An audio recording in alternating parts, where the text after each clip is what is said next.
안녕하십니까. 임종욱부동산TV의 임종욱입니다. 자, 오늘 여러분들에게 1월 10일 날 나왔던 대책에 대해서 말씀을 좀 드려보고자 합니다. 사실 1월 10일 날 대책이 바로 나왔을 때에는 많은 곳에서 대책에 대해서 분석해드리고 많은 얘기들이 있었겠지만 지금 한 이틀 지난 시점에서는 과연 이 대책이 부동산 시장에 어떤 영향을 미칠지에 대해서 많은 부분보다는 일부분을 좀 발췌해서 말씀을 드려보도록 하겠습니다.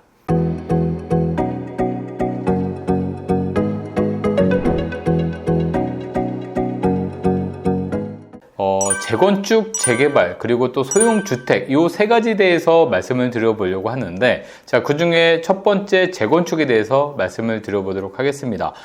준공 30년 된 아파트들은 앞으로 이제 안전진단을 먼저 득하지 않아도 재건축에 착수할 수 있다라는 것이 주된 포인트다, 이렇게 보시면 되겠는데, 그동안에는 재건축 아파트에 있어서 가장 필요한 중요한 것들이 바로 안전진단이었었죠. 안전진단을 통과해야지만 그 이후로 추진위를 설립한다거나 조합도 설립하고 그리고 또 정비구역 지정되는 등 여러 가지 단계를 밟을 수 있는데, 이 안전진단이라는 게 정부의 어떤 그 추세에 따라서 굉장히 그 비중치가 달라졌던 사례가 많았었습니다. 그래서 과거의 부동산 경기를 좀 더 부양할 때는 안전진단의 어떤 비중을 좀 낮추게 되고요. 그리고 또 정부의 어떤 규제가 심하게 들어갈 때는 안전진단을 통과하기 어렵게 함으로써 재건축 시장을 조금 더 비활성화하는 그런 부분이 있었습니다. 하지만 지금 부동산 시장이 굉장히 침체되어 있는 이 마당에서는 정부에서도 안전진단을 안 하는 게 아니고요, 통과 자체를 뒤로 미룰 수 있게끔 한다는 것입니다. 그래서 30년 이상 된 아파트는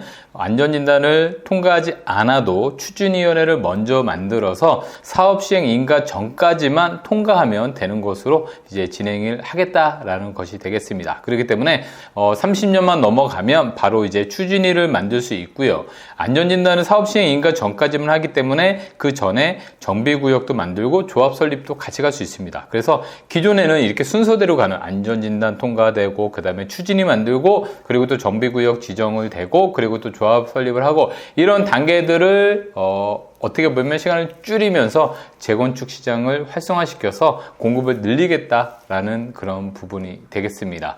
자, 그리고 재건축과 다르게 이제 재개발에 대해서 한번 볼 텐데요. 자, 재개발 같은 경우에는요, 노후도 우리가 좀 전에 말씀드린 재건축 같은 경우에는 30년만 넘어가면은 바로 노후 아파트다 해가지고 안전진단 통과하지 않아도 진행을 해보겠다라고 얘기를 합니다. 그만큼 안전진단은 어떻게 생각해보면 웬만한 아파트들은 다 통과할 수 있게끔 만들어주겠다라는 뜻이기도 하겠습니다. 그런데 이 재개발 같은 경우에는요, 노후도라는 게 기존에 67%죠. 도시 및 주거환경정비법에 67%로 나와 있고, 이 67%를 통과하기 위해서는 오래된 주택들이 많이 있어야지만 재개발을 할 수 있었습니다. 그래서 여러분들이 이렇게 길을 지나다 보면 신축 빌라나 이런 신축 건물들이 많이 들어서면 여긴 재개발 안 돼 라고 했었지만, 지금은 이제 이 67%를 60%로 완화하기 때문에 10집 중에 6집만 30년 이상 된 건축물이라고 하면 이제는 재개발이 가능하다는 겁니다. 그 중에서 이제 모어타운 얘기 들어보셨을 텐데요. 자, 모어타운 같은 경우에는 이렇게 획기적으로 노후도를 낮춘 거였었죠. 그래서 모어타운은 50%만 가로구역, 가로주택 안에서는 57%지만 모어타운 전체적으로 봤을 때는 50%만 노후돼. 그러면 두 집 중 한 집만 노후돼도 모어타운 재개발을 할 수 있다는 겁니다. 근데 모어타운은 조금 더 거기에 대해 완화된 부분이 뭐냐면, 건축물에 있어서 이런 철근 콘크리트가 아닌 것들은 20년만 지나도 노후주택으로 간주된다. 그렇기 때문에 더 많은 모어타운은 노후도 요건이 완화됐다, 이렇게 보시면 되겠습니다. 자, 그리고 이제 땅이 쓰지 않는 유유지라든가 짜투리 부지 이렇게 동의가 잘 안 나오고 잘 진행이 안 됐던 것들, 이런 것들도 다 모아서 이제는 재개발이 쉽게 가겠다라고 볼 수가 있겠습니다. 거기다가 모어타운 같은 소규모 정비사업, 우리가 재개발은 도시 및 주거환경정비법으로 진행되고 있고요. 가로주택, 모어타운, 그리고 소규모 재개발, 소규모 재건축, 이런 거는 소규모 정비사업이라고 그래가지고요, 동의율이 80%입니다. 자, 일반적인 재개발은 동의율이 75%인데 좀 전에 말씀드린 모아타운이 50%의 노후도를 완화해 줬기 때문에 조합 설립 동의율은 80%로 조금 늘려놨었습니다. 조금 더 강화시켰었는데, 자, 이것도 이제 80%라는 부분이 좀 어렵다라는 어떤 의견이 있어서 75%로 완화시켜 주겠다. 재건축, 재개발 전부 다 활성화시켜 주겠다는 겁니다. 자, 오늘 여기서 제가 PF나 다른 얘기는 하지 않겠지만 이번 정책은요, 거의 대부분 아파트나 또는 비아파트에 있어서 공급, 그 중에서도 건설사를 위한 정책이 상당히 좀 많이 나왔기 때문에 과연 일반인들을 대상으로 한 정책 대책은 아니다라는 생각이 들어갑니다. 자, 그래서 여러분들이 이제 관심 있어 했을 만한 이 소형주택 주택수에서 제외된다. 이 내용을 조금 더 자세하게 한번 설명을 드리도록 하겠습니다. 여기서부터는 뭐 다주택자라든가 개인들이 이제 조금 더 눈여겨볼 부분이 되겠죠. 1월 10일 날 나왔던 정책에 따르면 2014년 1월부터 2025년 12월까지 2년입니다. 이 2년 안에 준공된, 그러니까 기존에 있는 주택들은 포함이 안 되고요. 2024년 1월부터 2025년 12월까지 2년 동안 신축되는 소형주택에 대해서만 주택수에서 제외를 해주겠다. 자, 그런데 전용 면적은 60제곱미터 미만이니까 결론적으로 아파트로 따지면 59제곱미터 미만 소형주택이라고 볼 수 있는 거죠. 거기에 수도권은 6억 원, 그리고 지방은 3억 원. 그래서 면적과 이 가격에 대한 구분을 두었습니다. 자, 다가구 주택, 공동주택, 아파트는 아니고 도시형 생활주택, 주거용 오피스텔 이런 주로 비아파트 대상으로 진행을 할 거다. 이렇게 보여줍니다. 자, 이렇게 해서 2년간 신축되는 소형주택에 대해서 취득세, 종부세, 양도세를 주택수에서 제외해주겠다. 뭐 얼핏 보면은 굉장히 선물 세트를 이렇게 쫙 준 것 같습니다.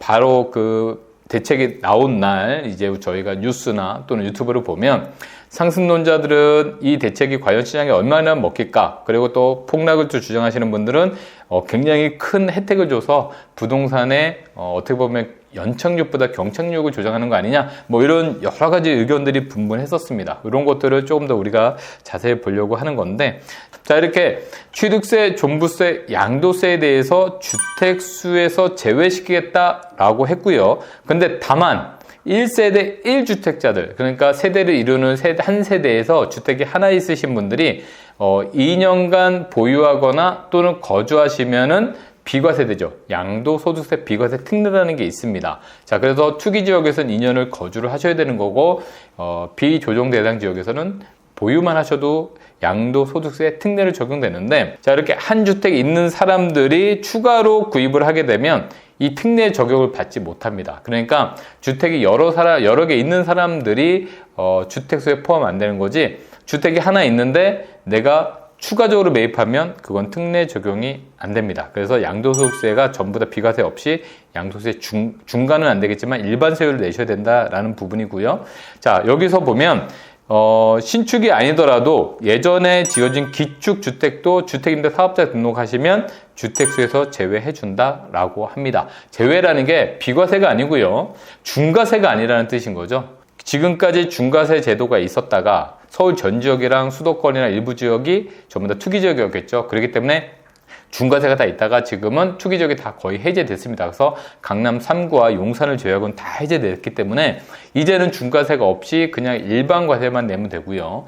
특히나 또 지금 강남 3구나 이런 지역들도 한시적으로 중과세는 면제되고 있다는 거 좀 기억하고 보시면 좋을 것 같습니다. 자, 이렇게 됐을 경우에 1세대 1주택자가요, 특례 미적용이 된답니다. 그러면 연세 많으신 분들이 내가 살고 있는 집이 하나 있고요, 월세를 받기 위해서 오피스텔 하나 구입을 하십니다. 좀 전에 이 대책이 나왔을 때 1인 가구에 대한 증가가 공급이 따라가지 못한다, 이런 것들이 기반이 돼서 나온 대책입니다. 그래서 거주하고 있는 주택이 있는데 내가 월세를 하나 받으려고 오피스텔 같은 수익형 부동산을 하나 산다고 치었을 때 월세를 받기 위해서 기존 주택에 대한 비과세를 포기한다? 과연 그럴 사람은 없다고 보여집니다. 연세 있으신 분들이 오랫동안 거주하던 집이기 때문에 시세 차익이 꽤나 있을 수 있습니다. 그런데 월세 받기 위해서 이걸 포기한다? 그럴 일은 거의 없어 보이고요. 자, 그렇다라고 하면 오피스텔이 꼭 신축 말고 기존에 있었던 좀 저렴한 오피스를 사서 월세를 받을 수 있지만 정부에서는 지금 신축 주택만 적용을 하겠다라고 합니다. 그러면 이거는 기존의 어떤 임대 소득을 위하는 사람 또는 지금 현재 1인 가구를 위한다는 게 보다도요, 건설사의 어떤 간지러운 부분이나 불편한 부분 그리고 어려운 부분을 해결하고자 하는데 목적이 있지 않을까, 그냥 그렇게만 보여집니다. 그래서 과연 연세가 많으신 고령층들이 새로운 수익형 부동산 아닌 것 같고, 또 1인 가구가 많아지니까 거기에 대한 공급을 늘리는 거, 기존 주택도 공급입니다. 그런데 신규만 만든다? 그것도 아닌 것 같습니다. 자, 그리고 두 번째로는 주택수의 제외가 취득세, 종부세, 양도세라고 하는데요. 자, 취득세, 지금 현재 기존에 우리 2022년도 말쯤에 취득세, 중과세 완화해준다라는 정책이 나왔었습니다. 자, 그런데 이 취득세 대책이 통과되려면 국회를 넘어가야 됩니다. 근데 국회에서 아직까지도 통과 못해서 지금 취득세 감면이 안 되고 있습니다. 완화가 안 되고 있는데 지금 대책이 취득세 감면이 과연 잘 될지 그게 좀 미지수다, 이렇게 좀 아직 의아스럽다라고 얘기할 수 있고요. 뭐 종부세 부분은 지금도 세율이 많이 떨어졌지만 주택수에서 제외해 준다라고 하면 종부세 문제는 분명히 혜택은 좀 있어 보입니다. 자, 그런데 양도세를 본다라고 했을 때, 자, 앞서서 조금 말씀을 드렸었는데요. 일단 1세대 1주택자들은 양도세 비과세 특례 절대 안 됩니다. 그렇기 때문에 기존 주택을 갖고 계시는 분이 주택을 새로 구입을 했을 때 이 양도소득세에 대해서는 지금 정책이 안 나와도요, 새로운 주택을 사도 그냥 비과세입니다. 어차피 1세대 1주택 비과세 포기하면요. 그래서 비과세는 안 되고 어차피 일반 과세고, 그런데 강남 3구와 용산구 같은 경우에는 중과세가 되겠지만 소형 주택으로 주택수에서 제외해 준다라고 하면 이 강남 3구와 용산구는 혜택을 볼 수 있습니다. 그런데 이 지역에 과연 6억 미만의 주택이 얼마큼 있을지 그거는 약간 미지수다. 특히 신축으로 지어지는 것들은 사실 6억 미만이 잘 나오지 않는다라고 볼 수가 있겠습니다. 자, 거기다가 하나 더 말씀드리면 취득세가 1주택과 2주택이 있는 분들이 하나 더 사는 거는 기존의 1주택과 2주택의 주택수로 계산을 계속 합니다. 이건 주택수가 포함이 안 되니까요. 자, 그런데 이미 주택이 3채 이상 되거나 뭐 4채 이상 되거나 한 분들은요, 계속 이거는 최고 세율 12%를 내야 됩니다. 100채를 사도 계속 그렇게 가야 됩니다. 그러면 1주택자나 2주택자는 비주택 대상 지역의 주택을 계속 사 간다 했을 땐 요거는 이제 1%에서 2%가 계속 나오겠죠. 자, 그런데 오피스텔도요, 주택으로 쓴다 하더라도 아직까지는 오피스텔은 계속 4%입니다. 그래서 그거 염두에서 좀 보시면 되겠고요. 자, 그리고 단기 임대 주택을 부활시키겠다고 합니다. 그런데 소형 기축 주택도 가능하다고 합니다. 그런데 우리가 임대 사업자 등록을 해서 그동안 취득세, 종부세, 양도세 혜택을 많이 보긴 봤는데, 또 부동산 이 대책이 새롭게 나타날 때마다 이 주택 임대 사업자한테 줬던 혜택을 뺏어가기도 하고, 이 주택임대 사업자가 결국에는 이 부동산 투기의 어떤 온상이다라는 오명을 쓰면서 또 굉장히 고생을 많이 하고 있습니다. 그런데 자, 과연 이렇게 임대사업자 등록에 대한 혜택을 준다 했을 때 과연 이게 오랫동안, 임대사업자 등록은 최소 지금 단기로 나와도 6년입니다. 그리고 기존에 10년이고요. 근데 이게 정권이 바뀌어도 계속 유지될지는 솔직히 아무도 모르는 것이죠. 그렇기 때문에 우리가 과연 한 번 속지 두 번 속을까, 이런 것들이 우리가 정책이 나와도, 이렇게 대책이 나와도 이걸 믿고 따라갈 수 있을지에 대한 의구심이 드는 그런 부분이 되겠습니다. 뭐 오늘 제가 말씀드린 내용 말고도요, 굉장히 더 많은 내용들이 사실 대책이 발표됐지만 오늘은 다른 거 다 빼고 그냥 재건축, 재개발에 대한 부분 하고요, 이 소형주택, 주택수에 대한 부분만 얘기를 좀 많이 들어봤습니다. 그래서 여러분들이 보시고 좀 이해가 안 가시면 댓글 달아주시면 제가 댓글을 달아드릴 거고요. 방송을 보고 좋으셨다면 좋아요, 구독 눌러주시면 저희가 더 좋은 방송 만들도록 열심히 노력하도록 하겠습니다. 방송 시청해주셔서 감사합니다.